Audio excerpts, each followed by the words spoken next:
የዚህ የኃይል ማከፋፈያ ጣቢያ ወደ አገልግሎት መግባት ቀደም ሲል በከፍተኛ የኃይል እጥረትና መቆራረጥ ይሰቃዩ ለነበሩ የአካባቢው ነዋሪዎችና የንግዱ ማህበረሰብ የምስራች እፎይታን ፈጥሯል። ቀደም ሲል በከተማዋና በዙሪያ ባሉ አካባቢዎች በተደጋጋሚ ይስተዋል የነበረው የቮልቴጅ መውረድና ድንገተኛ የመብራት መቆራረጥ የነዋሪዎችን የዕለት ተዕለት ህይወት ከማስተጓጉሉም በላይ በኤሌክትሪክ ኃይል የሚሰሩ የቤት ውስጥና የንግድ መገልገያ ንብረቶች ላይ ከፍተኛ ጉዳት ሲያደርስ ነበር። በተለይም በኃይል እጥረት ምክንያት ስራቸውን አቋርጠው ለኪሳራ ይዳረጉ የነበሩ አነስተኛ የንግድ ተቋማት፣ ወፍጮ ቤቶች፣ የብረታ ብረት እና እንጨት ስራዎች አሁን ላይ አስተማማኝ ኃይል ማግኘት መጀመራቸውን ገልጻሉ። ሞባይል ቻርጅ እንኳን ማድረግ ማንችልበት ደረጃ ነበር የነበረው። ህብረተሰቡ በማብራት እጦት በጣም ትልቅ ችግር ነበረ። አሁን ያለው ነገር በጣም እኛ ከደስታም በላይ ነው። ይሄን በነፃነት በማብራት ይጋግራለን። ስቶፕ እንትን አርገን ይበላልን። በተቀመጥንበት ሻይ አፍልተን እንጠጣለን። በእኔ እድሜ እንደዚህ ነው። ይሄ አፍራል ነው። ይሄ ድንቅ ነው። በጣም ከተማችን በአንድ ጄኔሬተር ነበር ስንንቀሳቀስ ነበረው። መጀመሪያ አንድ ጄኔሬተር ቤቷ እስካሁን አለች፣ ትንሽ ናት። በሷ ነበር ስንንቀሳቀስ ነበር። አሁን ባለው ከዛ ቀጥሎ ባለው ታጃራ ነበር። ቀጥሎ ሳና ሆነ እንትኑ ዲስትሪክቱ። በዛን ጊዜ በነበረው መሀል ላይ ያሉ ትልቅ ዛፎች አሉ። ማታ 6 ሰዓት ላይ ባለሙያዎች ወጥተው ህይወታቸው ላይ ያለፋሉ ሊሰሩ ሲሉ ሳምንት የሚቋረጥበት ሁኔታ ነበረ። ስራ የሚሰራበት ነገር አልነበረም። ከጤና ጋር ተያይዞ ከህብረተሰቡ ከኑሮ ማሻሻል ጋር ተያይዞ ጊዜውን የጠበቀ ነበረ። አሁን ግን ይሄ መምጣቱ በጣም ትልቅ ጥቅም እንዳለው ነው የሚታየው።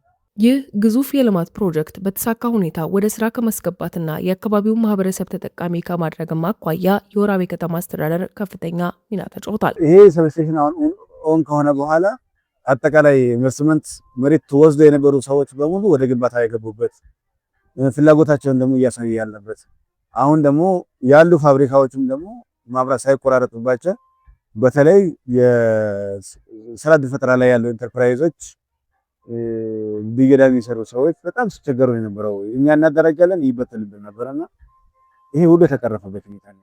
የስልጤ ዞን አስተዳዳሪ አቶ ዘይኔ ብልካ ፕሮጀክቱ ለአጠቃላይ ቀጠናው ያለውን ዘርፈ ብዙ ጠቀሜታ አብራርተዋል። ነባር 18 የዱቄት ፋብሪካዎች ምን ያክል አስቸጋሪ ሁኔታ ውስጥ እንደነበሩ እናውቃለን።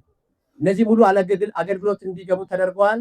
አሁን ኢንዱስትሪ ዞኑ 1000 ሄክታር ብሎ የከለልነው በዚህ ውስጥ 208 ባለሀብቶች በ420 ሄክታሩ ላይ ግንባታቸውን አሳርፈዋል። አሁን 3ቶቹ ማምረት ላይ ገብተዋል። 46ቱ ግንባታውን ጨርሰው ኃይል የትራንስፎርመር ክፍያ ከፍለው በመጠባበቅ ሂደት ላይ ነው ያሉትና በዚህ ሂደት የምንቀጥል ከሆነ የጀመርነው የኢንዱስትሪ ማዕከል የማድረግ ወራቤን ማለፊያ ሳትሆን ማረፊያ አድርገን በሁሉም ዘርፍ ታድጋለች የሚለውን ራዕይ ለማሳካት ትልቅ እድል ፈጥሮልናል። የስራና ክህሎት ሚኒስትሯ ወይዘሮ ሙፈሪያት ካሚል በበኩላቸው መሰረተ ልማት በተለይም የኤሌክትሪክ ኃይል ለአንድ ሀገር ሁለንተናዊ እድገትና ለዜጎች የስራ ዕድል ፈጠራ ያለውን የማይተካ ሚና አንስተዋል። የዛሬው ሳብስቴሽን የስልጤ ዞንን ህዳሴ ከሚያበስሩ ጉዳዮች አንዱ ነው። ከመሰረተ ልማት አንጻር ይህንን ህዳሴ ተጠቅመን ጉዟችን ያለምንም መቆራረጥ የተሳካ የተቃና እንዲሆን ወጣቶቻችን የስራ ዕድል እንዲፈጠርላቸው በዞን ውስጥ የተጀመሩ የልማት እንቅስቃሴዎች የበለጠ ጎልብተው እንዲቀጥሉ ኢትዮጵያ እንደ ሀገር ቀና ማለት ጀምራለች።